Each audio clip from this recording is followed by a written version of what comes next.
Salut à tous, j'espère que vous allez bien. Aujourd'hui, je vais vous présenter des indices de taille dans la chasse aux road poneglyphes qui laissent présager une rencontre que beaucoup d'entre nous attendent avec impatience. J'espère que vous êtes installés, c'est du lourd.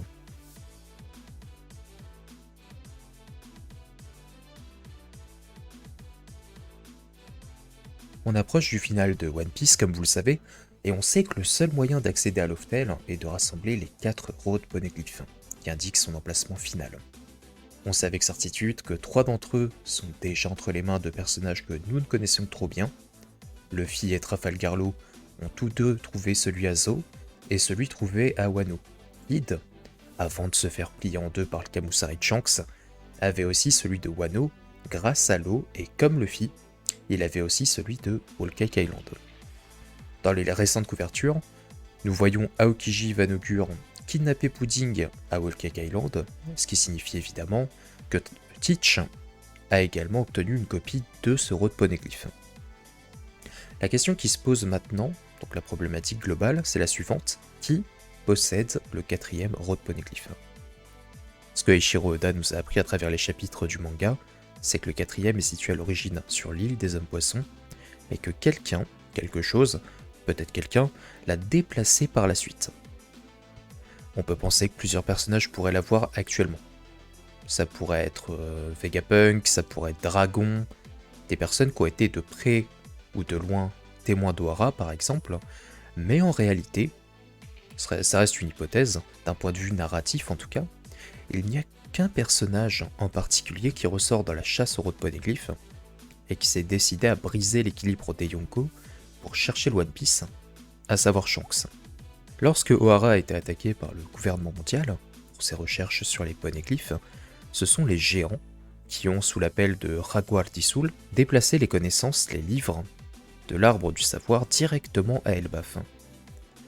Elbaf agit dans le manga comme un sanctuaire imprenable, une forteresse qui aujourd'hui abrite des secrets que le gouvernement mondial, le Korosei, Im-sama, cherche à faire disparaître coûte que coûte.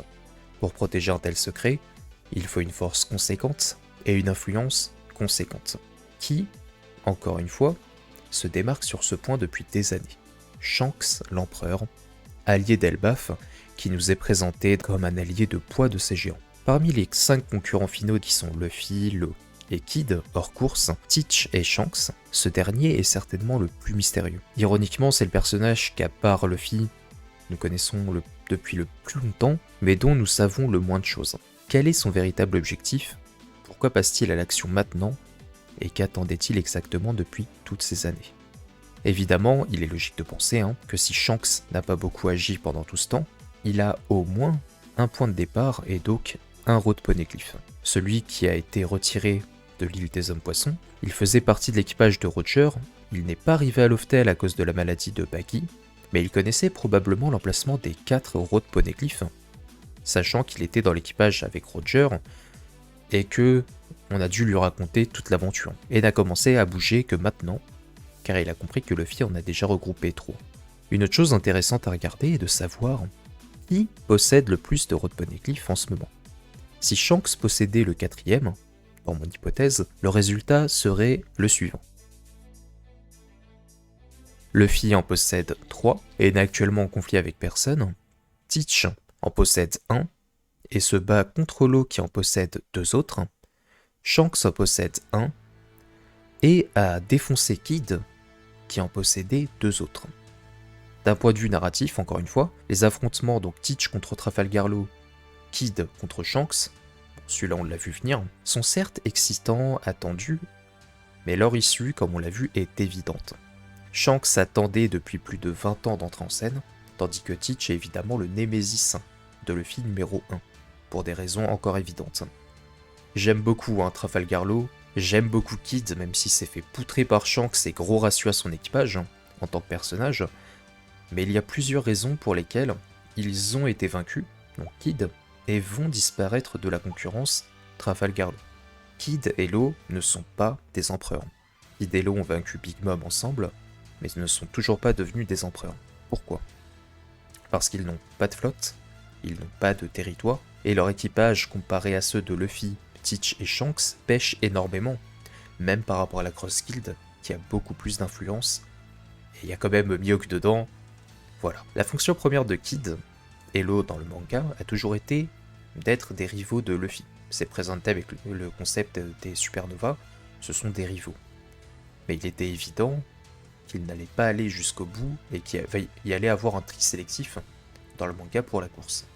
Law, en plus d'être en désavantage naturel avec Teach, les chances qu'il s'en sorte sont encore plus faibles si on pense que Teach a la moitié de son équipage avec lui, et qui, contrairement à celui de Law, bon, il y a la team des Carapuces, mais l'équipage de Teach est globalement beaucoup plus dangereux.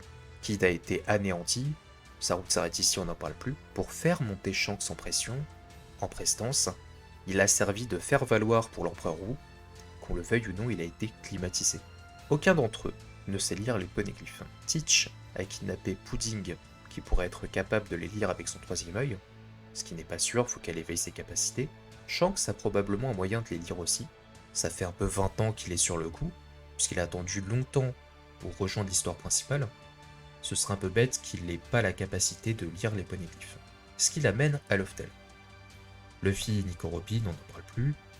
Une fois Teach et Shanks victorieux, donc Shanks qui a battu Kid, Barbe Noire qui a vaincu Law, dans la logique, ils prendraient chacun 2 road poneglyphes des 2 supernovas et auraient 3 road poneglyphes comme Luffy. Le résultat serait le suivant.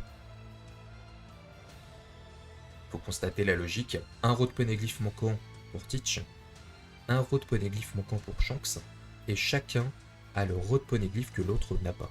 Est-ce que ça signifie qu'on aura finalement une bataille finale entre Luffy, Shanks et Teach pour le Loftel? Quel sera le rôle de la Cross Guild en tant que 4ème Yonko? Des mystères, des questions, pour lesquels je vous laisse me donner votre avis en commentaire. Si la vidéo t'a plu, n'hésite pas, tu lâches un petit pouce bleu, tu t'abonnes si c'est pas déjà fait. Merci beaucoup. Suis-moi sur les réseaux sociaux comme Twitter, je deviens super actif dessus. Et à la prochaine, tchuss.